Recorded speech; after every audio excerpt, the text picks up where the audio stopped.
Naalala nyo ba ulit si Karag? Sexy ni Psycho. Yung hub naman nasira ngayon. Masaya ka na ngayon. Napagastos na naman ako, di ba? Ayos, ayos.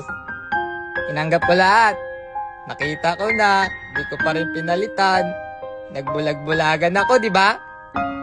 Ayos, ayos. Kaya naganap na ako ng digamit na liabe para gumawa ng pambaklas ng rayos. Pagkaputol, ginrinder ko siya sa gitna hanggang sa maging kasukat niya yung bolt ng rayos. 8 ata naging size neto o G's. Kaya kinuha ko na yung swing arm ni Fran Preya para gamitin mamaya. Tinanggal ko muna yung bearing tapos pinasingaw. At pinagsisikwat na ang lahatan para mabaklas na yung interior pati yung gulong. Tinanggal ko na rin yung sapin niya para hindi sagabal sa pagbaklas. Niluwagan lang ang lahatan hanggang sa pwede na siyang kamayin o kaya gamitan ng screwdriver. Ang kasukat pala na hub ng AX4 ay Suzuki X4. Grabe nga yung kinain ng hub, halos maubos na yung lagayan ng bearing. Nabasag siguro to hanggat sa kainin niya na ang lahatan. Dito ako magumpisa ng pattern sa butas ng pito. Tapos nagbilang ng 5 butas kasi ayun yung agwat nila. Agala yung agwat, gagawin ng lahat. Sa unang pattern, 3 butas lang yung agwat. Sunod naman yung kabila, katabi lang siya ng butas ni Neferpito. Same lang din nung sa kabila, tigta 3 butas yung agwat. Hanggang sa maging mukha na siyang Mangekyou Sharingan.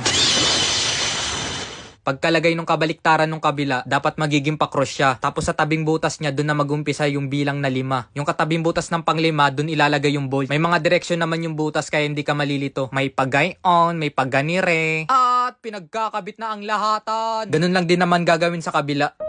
Masaya na yan! Ayos, rayos. Tapos pinag-screw lang hanggang sa humigpit at nilagay na yung bearing niya pero piningger ko muna baka alog na. 6202 pala yung size neto. Chinek ko na rin baka wala ng grasa kaya nilagyan ko muna bago ko kinabit. Yung grasa ko'y paubos na. Sunod nilagay ko na yung spacer niya para malagay na yung 6302 na bearing. It really hurts! Magkamotor ng ganito, yung second hand binili mo parang bumili ng buo. Sinet up ko na yung swing arm ni Fran Preya para gawing wheel alignment. At sinalpak ko na yung ating kalahok. What you gonna do with a big butt butt? Wiggle, wiggle, wiggle. Ito nga pala yung ginawa ko magiging guide niya sa gilid.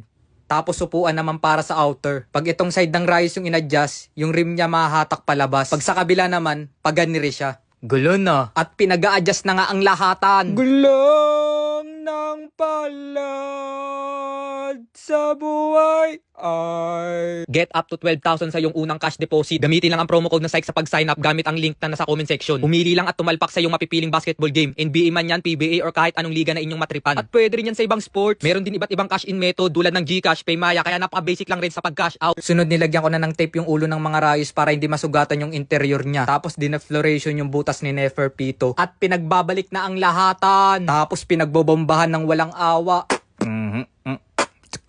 Binaklas ko na yung brake arm niya pati yung ehe para ilipat sa bago. Pinaglalagyan ko na rin ng grasa pati yung mga part na nagkikiskisan. Tapos binalik ko na yung brake shoe niya. Palitan na nga rin to kaso nga lang wala ng budget. Kaya magbubulag-bulagan na naman ako, di ba?